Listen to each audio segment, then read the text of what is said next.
the specific reason of addressing the problem today from my end has one particular objective.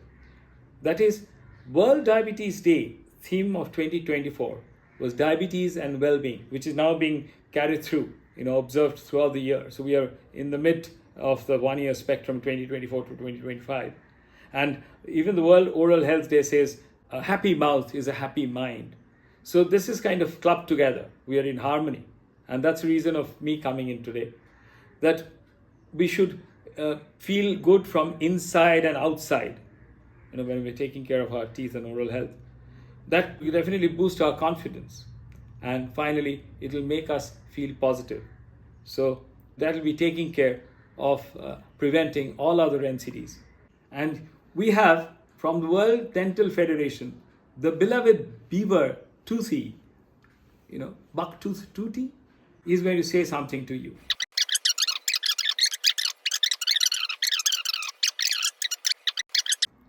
Today, the 20th of March, every year, this has been marked all over the world as the World Oral Health Day, primarily to focus the issue of oral health as the key indicator to the overall health of a man and the well-being and, of course, the quality of life. We at Meta, we are very focused and we are determined to do good work with non-communicable diseases, the NCDs. We know the 5 major NCDs are diabetes, cardiovascular disease, cancer, respiratory disease, and mental health. Oral health, if we consider that to be a non-communicable disease, and why not, actually affects more than 3.5 billion people worldwide. In fact, in the World Health Organization zone, the Southeast Asia region, it has crossed 1 billion people who are untreated with oral health issues like periodontal issues, adontalgism, and all the dental complications. More than 1 billion of them. Unfortunately, the oral cancer rate is double than all the other issues when it comes to this region of the world. We in Meta, we think about the oral health complication as a major issue.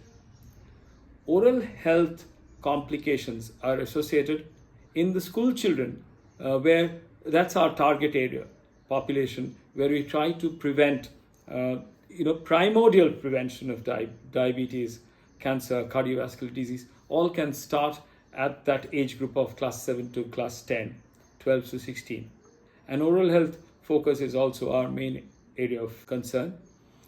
We say that the obese children, the children with non-alcoholic fatty liver disease, the children with more BMI, they have casually much more problems with the oral health because, of course, their habits, high glucose, fructose consumption, the food habit that we normally have today, the chips and the Coke and all that.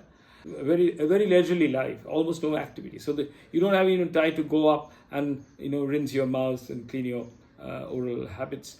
So these will finally pile on to give you a chronic oral problem. Even in malnourished children, the issue of oral health has been observed very rampantly. Our area of treatment is mainly focused on diabetes and obesity, where oral hygiene and the chronic diseases, diabetes and obesity, it's like a two-way street. You have an oral problem, you have cytokines liberated in your mouth, they make you more insulin resistant, they make your sugar go out of control. And if your sugar is uncontrolled, then that has an effect on the infection. The bugs are happily, merrily thriving on the sugar, extra sugar in the blood, in the wound area, and the lesions don't heal. So it's a two-way, it's a vicious cycle. So we need to know that if you correct your oral health, then without any change in medication or lifestyle, just that bit, by scaling and by non-surgical methods of cleaning, we can reduce the HbA1c number to almost equal to less than 0.5%, which is a huge change actually when it comes to taking care of the complications. We know 1% of HbA1c reduction gives you a chance of microvascular complications like retinopathy, nephropathy, neuropathy. It goes down by 37%. Chance of an amputation by 44%. Now, if an oral good health can get your HbA1c number by 0.5%, and just about less than that, then half of these numbers of complications are also taken care of. So this is something that we should know of, and that's the reason we from the Meta team are here, and we do a probing, which is the erosion that happens in the gum. We have these probes. Our boys and girls, the educators, they put the probe in. If it crosses more than 3 millimeter, touches 5 millimeter, we refer the patient to the dentist who is on board with the clinic. I am not a particular specialist, of course, on oral health to say something very important, but 3 things I would like to say here. One is, of course, a good diabetes control as a diabetologist, from the team. Second is, you have to brush your teeth, you have to floss your teeth.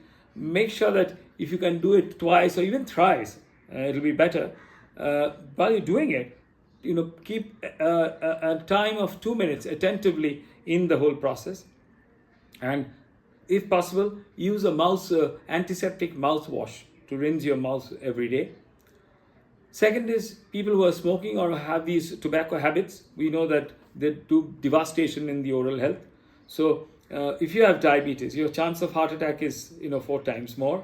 If you're smoking, it'll be even double, so 8 times more. Why do you do it then? Just quit, period. Nothing to do with nicotine anymore from the oral cavity. And last but not the least, summer is coming. We are sweating. It's heat here in this part of the world.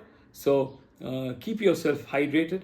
Dehydration will affect your mouth badly. In fact, in diabetes, obesity, the mouth is already dry in most of the cases. We call it xerostomia.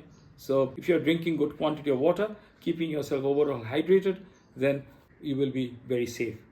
So let's spread happiness everywhere to everyone, and celebrate the World Oral Health Day in a bigger ambit. Thank you for joining Metacare Clinic.